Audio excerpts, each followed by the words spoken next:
হাজার হাজার মানুষের পদচারণায় মুখরিত হয় এই পহরডাঙ্গা খেয়াঘাট, কিন্তু এদের নামা ওঠা বা পানি বেড়ে গেলে সুব্যবস্থা নেই।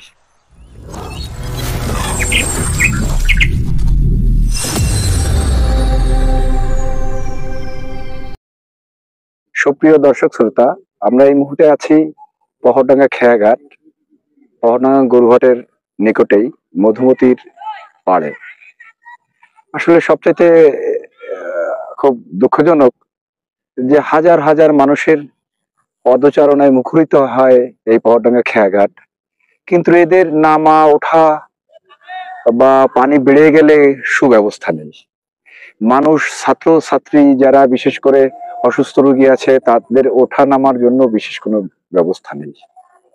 আসলে এত মানুষের যেখানে সমাগম, সেখানে সাধারণ মানুষের, বিশেষ করে রোগী, বয়স্ক মানুষ, স্কুল ছাত্র ছাত্রীদের ওঠানামার সুব্যবস্থা থাকা উচিত, কিন্তু এখানে সুনির্দিষ্ট কোনো ইয়া নাই, পারাপারের কোনো ব্যবস্থা নেই।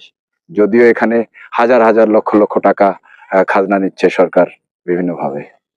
তা আশা করি অন্তত পক্ষে আগামীতে বয়স্ক মানুষ, স্কুল ছাত্র ছাত্রী, প্রতিবন্ধী, এদের ওঠানামার জন্য কোনো সুব্যবস্থা থাকলে ভালো হবে।